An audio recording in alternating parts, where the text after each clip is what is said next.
Master C వి వి నమస్కారం.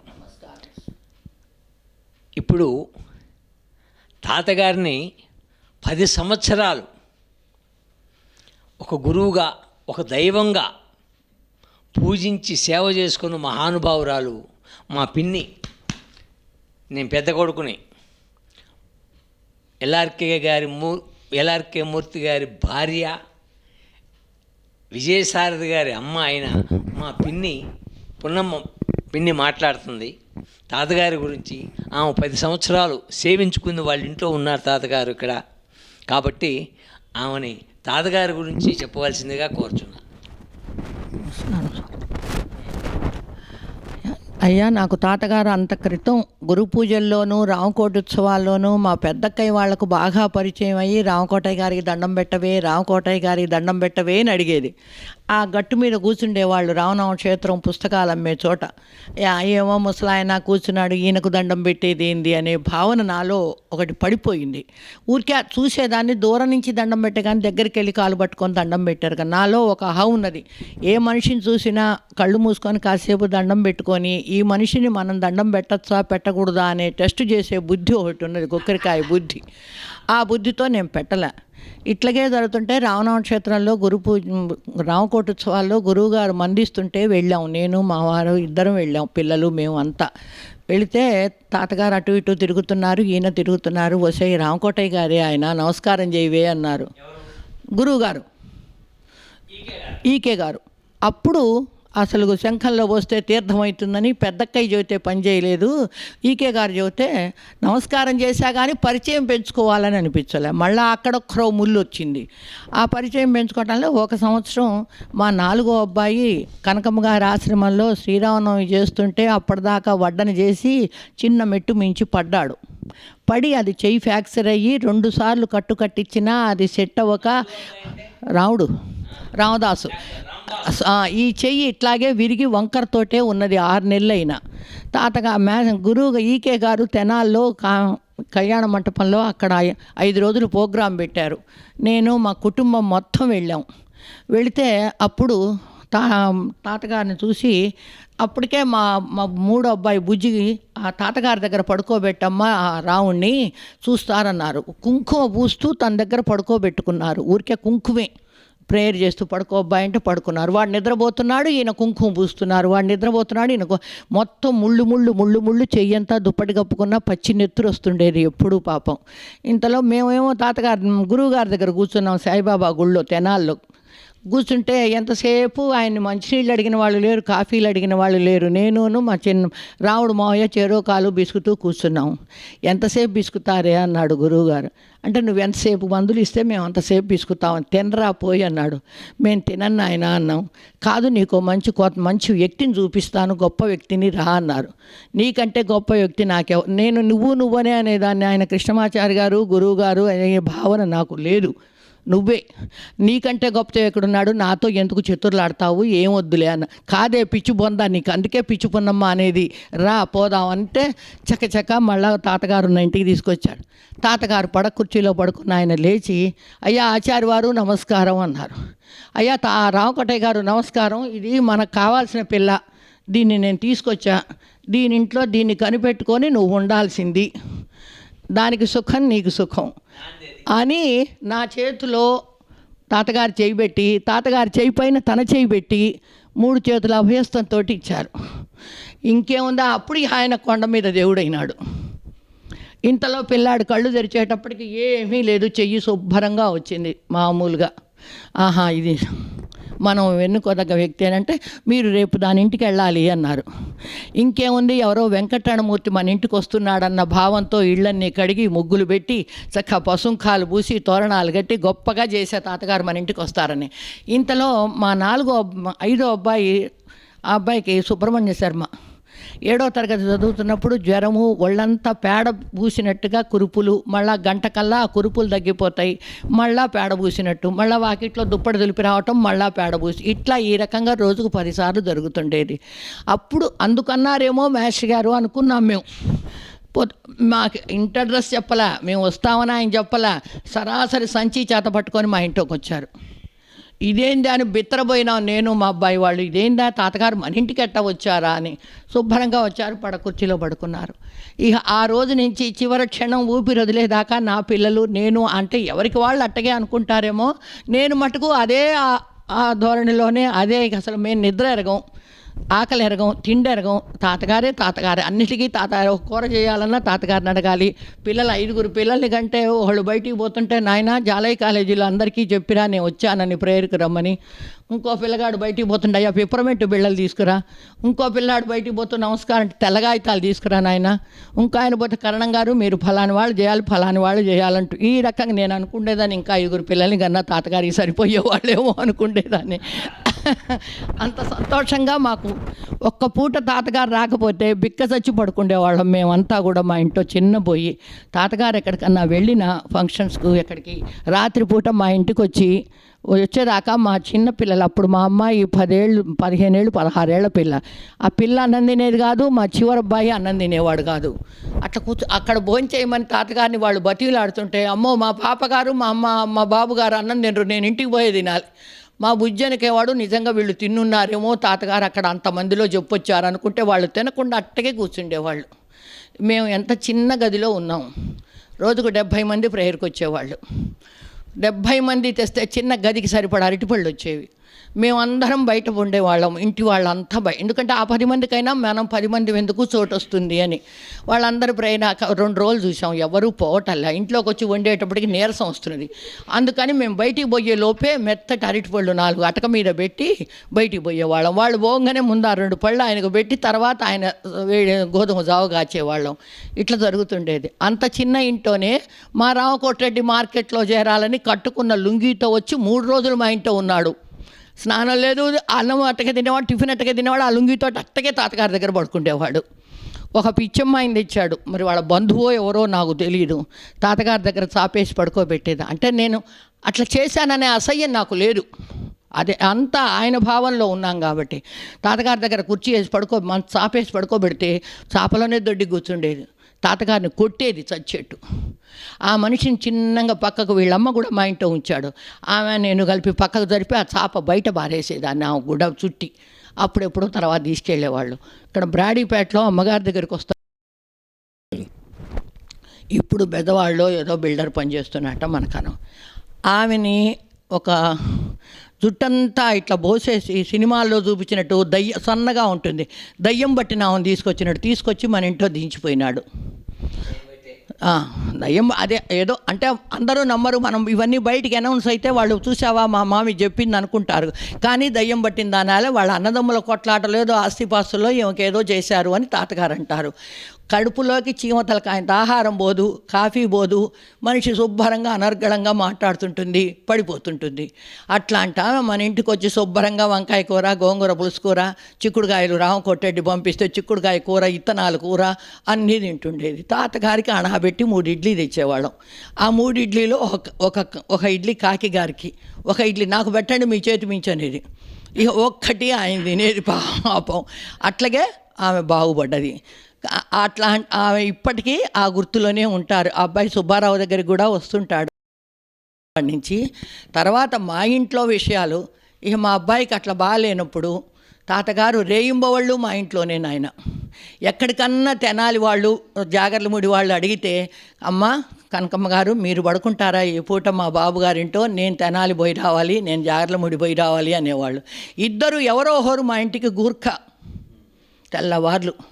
వాళ్ళుగా తాతగారు కాకపోతే అమ్మగారు, అమ్మగారు కాకపోతే తాతగారు. అమ్మా నువ్వు వచ్చేదాకా కూడా నేను బతకను అనుకున్నానమ్మా, వాకిట్లో తుండుగుడ్డేసి పడుకోబెట్టాలమ్మా నన్ను అన్నానమ్మా, బతకన. ఆమె వచ్చి కూర్చుంటే నిద్రపోయేవాళ్ళు. ఈ 4గో పిల్లాడు అనేవాడు, అమ్మా ఎందుకు ఆ పొడగాట అయినాను, ఈమె వస్తారు, వాళ్ళు వస్తే నన్ను ఇద్దరు ఆ కాళ్ళు చేతులు పట్టుకొని, తల పట్టుకొని ఒకళ్ళు, కాళ్ళు పట్టుకొని ఒకళ్ళు ముళ్ళ కంచెలు పెట్టి కొడతారమ్మా, వాళ్ళని రావద్దని చెప్పు మన ఇంటికి, వాళ్ళని మన ఇంటికి రావద్దని చెప్పు అనేవాడు. అట్లాంటి పిల్లగాడికి జీలన్ శాస్త్రి గారు మా ఇంట్లో పూజ చేశారు, రామచంద్రరావు పూజ చేశాడు, ఎంతమందో పూజ చేశారు. ఈ అమ్మగారు ఎవరినన్నా పంపించేది, మీరు పోయి వాళ్ళ ఇంట్లో అబ్బాయిని చూసి రండి అని.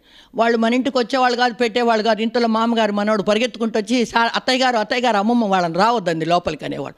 వాళ్ళట్ట పోయినారు, అంత నిమ్మకాయలు దారం కట్టి ఉండి వెలుగుతుండేవి, గోడ మీద ఇంత కర్పూరం వెలుగుతుండేది. మా పిల్లాడప్పుడు అట్లా తాతగారు మంచినీళ్ళు ఇవ్వమ్మా మంత్రి ఇచ్చిస్తా అంటే ఇంకా ఆయనలో అంత పెద్ద ఆయన ఈ మంచినీళ్ళ గ్లాస్ పట్టుకోలేక ఇట్లా అంటున్నాడేమో అనుకుండేదాన్ని. ఈ గ్లాస్ ఇట్లా నేను మళ్ళీ తుడుచుకోవాలని నా గోల.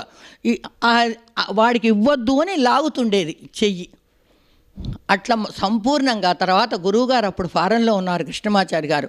ఆయన వస్తున్నారంటే అమ్మ మనం ఇక బాబు గారిని ఆచార్య వారి దగ్గరికి తీసుకెళ్తే బాగుంటుందమ్మా అన్నారు. ఎట్ట తీసుకెళ్తాను తాతగారు ఈ పిల్లగాడిని అన్న. అంటే వద్దమ్మా ఏదో ఏర్పాటు జరుగుతుంది, మనకెందుకు ఇదంతా పైవారు చూసుకుంటారు అన్నారు. సరే అని చెప్పి ఇక్కడ 2-3 దిళ్ళు పెట్టుకొని ఇద్దరం ఆటోలో కూర్చొని బెజవాడ బస్సు ఎక్కాం. బెజవాడ దిగాక గన్నవరం ఎట్టపోవాలి, బస్సులు ఉండవు, దొరకవు. ఈ పిల్లాడిని ఎత్తుకోవటానికి లేదు, చంకలేసుకోవటానికి లేదు, ఎట్టనా అనుకుంటే రావలింగయ్య గారని పురుషోత్తం గారికి తెలుసు, రావలింగేశ్వరం గారిని, ఆయన జీపులో పోతున్నాడు గన్నవరం. మేషారు వస్తున్నారు ఆ ఫ్లైట్కని పోతుంటే ఆయన అనుకున్నట్టే ఈ కారులో రామకోటయ్య గారు దిగుతుండాలి, బహుశా ఆయన ఒక్కడిని ఎక్కించుకోబోదామని జీప్ ఆపాడు. రామకోటయ్య గారు దిగి, మేము రామకోటయ్య గారు అంటాను, నాకు చాలా బాధ, నేను తాతగారనే అంటాను. దిగి ఆయన అయ్యా మీరు ఎక్కుతారా అని. నేను ఎక్కను, మా అమ్మగారిని మా బాబు గారిని ఎక్కించుకెళ్ళండి, నేను రిక్షాలో వస్తాను అంటే వాళ్ళల్లో ఉన్నవాళ్ళు జీపు దిగి మా ఫ్యామిలీ ఎక్కించుకుపోయినారు. వాళ్ళు నడిచి వచ్చారు 2 కిలోమీటర్లు 3 కిలోమీటర్లు. అది తాతగారి మాయ. తర్వాత మా రామకోటరెడ్డి ఈ ఊళ్ళో గురు పూజలు పెట్టిన కొత్తల్లో నా చిన్న అనుభవాలు.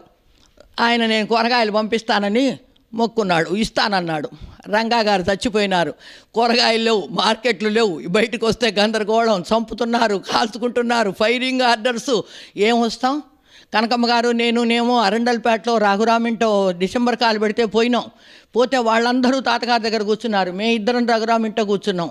తలుపులు వచ్చి కొడుతున్నారు. ఈ పోలీసు వాళ్ళు ఏం చేస్తున్నారు, బూట్ల చప్పుడు వినిపిస్తే వీళ్ళు బయటికి రానని తలుపుల దగ్గర నక్కి బూట్ల చప్పుడు చేయటంలే. వాళ్ళు వెళ్ళిపోయినారు లేని వీళ్ళు బయటకు వస్తుంటే వాళ్ళు మళ్ళీ అక్కడే ఉండి తంతున్నారు పడేసి. ఇట్లా ఉంటూ మేము భయపడుతూ వెళ్తే చస్తూ పడుతూ రామనామ క్షేత్రంలో అనుకొని అక్కడ కాకపోతే మళ్ళీ అక్కడికి వచ్చారు ముత్యాలమ్మను రామకోటరెడ్డి. ఏందయ్యా రామచంద్రరావుకేమో టెన్షను, ఈ ఊళ్ళో కొత్తగా పెడుతున్నాము, ఏమేం చేయాలో ఈ రామచంద్రరావు కొట్టేడు పాడుగాను తిరిగి చూడలేదని. తాతగారి జేబులో అప్పుడు ఎంత ఉన్నాయో పరమాత్ముడికి ఎరుక. మీకు ఎంత కావాలో చెప్పండి, నేను హామీ, నేను ఇస్తాను, ఇదిగో తీసుకోండి. మా అమ్మగారు పెడుతుంది. ఏమేం పచ్చళ్ళు, ఎన్ని కిలోలు? 40 కిలోలు. 100 కిలోలు టమాటా మీకు చాలా, 100 కిలోలు గోంగూర చాలా, 100 కిలోలు దోసకాయ బస్తాలు, అంతే. బస్తాలు చెప్పండి, కిలో ఎన్ని బస్తాలు, మీకు ఎంత కావాలి? మీ బాబుగారు ముళ్ళు ఏమైనా పెడుతున్నారా? అంత వద్దు తాతగారు అంటే మీ సొమ్మే ఏమైనా పెడుతున్నారా? మీకెందుకు తాతగారు, మీకెందుకు ఇంత టెన్షను? గురు పూజలకు అందరు ఇస్తారు కదా, మీరెందుకు హైరాణ పడతారు అనేది కనకమ్మ.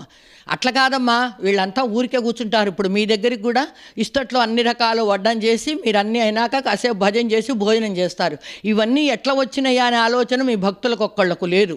దాని కింద ముందేమన్నా డొనేషన్ పెట్టారా మీ భక్తులు? లేదు కదా. అందుకని ఇది ఉండాలమ్మా, ఇట్లా ఇది పద్ధతి, డిసిప్లిన్, ఈ డిసిప్లిన్ అలవాటు కావాలి అని పంపించాడు నాయన. ఒక 83 బస్తాలో 44 బస్తాలో కటిక చేదులు విషం దోసకాయలు తరిగా. నా గుండెకు బిల్లు మనది. తాతగారు ఏం చేద్దామన్నా, ఏం చేద్దామమ్మా, గురువుగారి దండం పెట్టి పుస్తకం తరిగేసాయి సూపర్. అసలు ఆ పచ్చడి తిన్నారు నాయన ఆ సంవత్సరం, లొట్టలు వేసుకుంటూ మిగతా తీసుకుపోయినారు ఎవరి ఇళ్లకు వాళ్ళు. ఇక తర్వాత టమాటా 100 కిలోలు పెట్టి డిసెంబర్ కాలకు కాస్త అంత సీసాకు తీసుకుపోయిన కాకాని. తాతగారి పెద్ద కోడలు అన్నది, అమ్మ నువ్వేం అనుకోవాకు, ఈ పచ్చడి చద్దివాసన వస్తున్నదమ్మా అన్నది.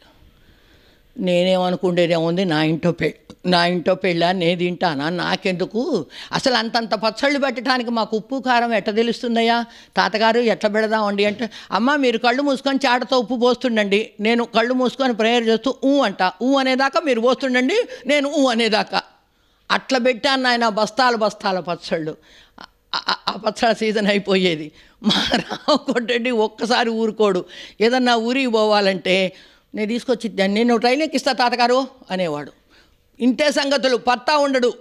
తెనాలి శ్రీనివాస్ అని అబ్బాయి ఇచ్చేవాడు. వాడికి గుడ్డలు మార్చుకుంటే పని లేదు, స్నానం చేసే పని లేదు. 10 రోజులైనా తాతగారి దగ్గర వాడుంటే ఇక నాకు బాధ లేదు. నేనే ఉండాలి, జాగ్రత్తగా చూసుకోడు అన్న దిగులు లేదు. వాడొకడు ఉమామహేశ్వరరావు తమ్ముడు, అబ్బాయి పేరు ఏదో హనుమంతరావు ఏదో గుర్తులేదు.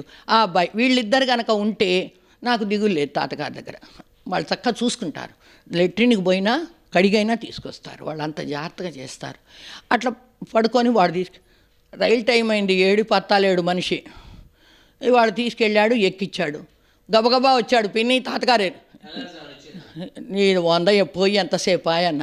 పోయినాడు, ఆ బండి వేసుకొని కట్టు లుంగితో వచ్చాడు. ఆ బండి అక్కడ బారేసాడు, రైలు ఎక్కాడు. 3 రోజులు అయింది రాలే. ముచ్చాలమ్మకు భయం పుట్టి, అత్తయ్య రామకొట్టాడు నీ కొడుకు ఏడని. అమ్మ ఇంకే ఉంది, ఆ రోజు వచ్చాడు, ఆ కట్టుగుడ్డలతో పోయి ఉంటాడు, అక్కడికే తిరిగి వస్తాడు, అక్కడే ఓ లుంగి కొనుక్కుంటాడు, మనకేం గుడ్డలు కరువా అని అట్లాగే పోయి వచ్చేవాడు. ఇంకొకసారి మా అబ్బాయిని ఎప్పుడు మా పిల్లల్ని తోడు తీసుకెళ్తుండేవాడు, ఏ ఊరు వెళ్ళినా తాతగారు. ఒకసారి వెళ్తే మా బుజ్జివి చెప్పులు పోయినాయట. ఇంటికి వచ్చి అమ్మ బాబుగారికి డబ్బులు ఇవ్వండి అన్న. దేనికండి అన్న. నా కోసం వచ్చారమ్మా, చెప్పులు పోయినాయి, వారికి ఉద్యోగాలు లేవు కదా అని. అట్లా లేదు తాతగారు, మీరు మా ఇంట్లో దేవత, మేము కూస్తున్నాం. తాతగారికి వడ్డిచ్చేటప్పుడు మొహం కడుక్కోవటానికి పేస్ట్ కొంచెం అయిపోయింది కనుక ఇస్తే, అమ్మ రేపు గుర్తు చేయండి, వారు వస్తే చూద్దామను. మేము రోజు కొత్తదే ఇచ్చేవాళ్ళం ఆయనకి. ఎవరు వీళ్ళింట్లో ఉండి మనం తెచ్చి ఇవ్వటం ఏంది అనుకుంటారని రోజు కొత్తదే ఇచ్చేవాళ్ళం. అన్నం వండుతుంటే అమ్మ బియ్యం యాడివి ఇంత బాగున్నాయి, రేపు గుర్తు చేయండి అనేవారు. రోజు మా అమ్మాయి నెయ్యి బారబోసేది, 5-6 సార్లు బారబోసింది. మా అమ్మాయిని ఏమన్నా అంట, అమ్మ నేనే బారబోసా, పాపగారు కాదు నేను బారబోసా, నా కాలు తగిలింది అనేవారు. కాస్త రాత్రిపూట 10 గంటల దాకా ఎవరన్నా వచ్చి మీటింగ్ పెడితే మా అమ్మాయి కోపం. ఏంటంటే పెద్దవారు ఆయన పడుకోవాలి అలసిపోతారని. తాతగారు లైట్ ఆపి రంగు దుప్పటి కప్పేదే అనేది. అమ్మ వద్దమ్మ నేను పడుకుంటాను. రంగు దుప్పటి అంటే తాతగారికి భయం. అసలు తెల్లటి గుడ్డలు ఎప్పుడు జాగ్రత్తగా ఉంటారు ఆయన. ఈ రామన్న అతను జాగర్లముడి అటు తోడుపోయినా అమ్మ బాబుగారు గుడ్డలు తీసి ఇవ్వరు వాళ్ళు, చక్కగా నీట్గా మనం సర్ది పెట్టినవి. ఓసారి శ్రీశైలం పోతుంటే యతీంద్రుల వారు, కనకమ్మ అమ్మ, తాతగారు ముగ్గురు వెళ్తుంటే ఫోటోలు తీసి గుడ్డలన్నీ సర్ది పంపిస్తే అవి పెట్టలేదంటే, అమ్మ బిక్షుముండా కొడుకులు ఒక్క గుడ్డ తీసి ఇవ్వరే అమ్మ. కోపం వస్తే క్షణం తట్టుకోలేము, ఈ పెరివంతా కూడా ఎర్ర కందిపోతుంది. ఇప్పుడు ఈ రాఘవరావు డాక్టర్ ఉన్న వాళ్ళ వకుళ వాళ్ళ ఇంట్లో అయితే ఇట్లా పడుకుంటే దుప్పట్లు కాలిపోతుండేవట. ఒక్కసారి ప్రేయర్కి పోయినారు అంతే. అప్పటికిప్పటికీ రాఘవరావు తాతగారు తర్వాతనే ఏ దేవుడైనా. మనం నిన్న అమ్మగారికి వైద్యం చేస్తే చీరారవిక పెట్టి పాదపూజ చేసి వైద్యం మొదలుపెట్టాడు రాఘవరావు గారు. నాకు అబ్బాయి సిగ్గు విడిచి చూస్తున్నా, ఈ 2 రొమ్ములు ఇంతంతలావును వాచినాయి. వైద్యం చేయించుకోను కదా, అప్పుడు ఇట్లా పెట్టుకొని ఇట్లా నడిచి అట్టగే గుడికి వచ్చేదాన్ని, తాతగారికి సేవ చేస్తుండేదాన్ని. ఒక్కరోజు ఇట్లా నీళ్లు గారుతుండేవి. తాతగారు ఏంటిది తట్టుకోలేను, పొద్దున్న లేస్తే ప్రేయర్కి అందరూ వస్తుంటారు కదా ఎట్లా అంటే, సరే అడుగుదామమ్మా శాస్త్రి గారిని అని మంచినీళ్ళు మంత్రించి ఇచ్చారు అబ్బాయి. అప్పటికిప్పటికీ లేదు. మంచినీళ్లతోటే తాతగారి వైద్యం మొత్తం మంచినీళ్లతోటే. ఎంత చేసినా ఎంత గురు పూజలు వస్తే ఒకసారి అనంతకృష్ణ కొడుకుని మా ఇంట్లో దించాడు. అనంతకృష్ణ ఒక వారం రోజులు గురు పూజలకు ముందు. బయట ప్రపంచంతో మాట్లాడని వారు బయటకు వచ్చి కర్ర పట్టుకొని, ఇదిగో మా బాబుగారు వచ్చారు కానీ మీ పాప వాళ్ళని మా ఇంటికి ఆడుకోవటానికి రమ్మనండి, మా బాబుగారు వచ్చారు కానీ మీరంతా మా ఇంటికి ఆడుకోవటానికి రండి అట్లా చెప్పి పిలిచి వాడిని దగ్గర కూర్చోబెట్టుకొని, వాడికి మరి ఎందుకు జరిగిందో మనకు తెలియదు, అవన్నీ వాళ్ళ ఆలోచనలు మనకు తెలియవు. గురువుగారమ్మాయి 1 నెల రోజులు అట్టు పెట్టుకున్నారు మన ఇంట్లో సీతని.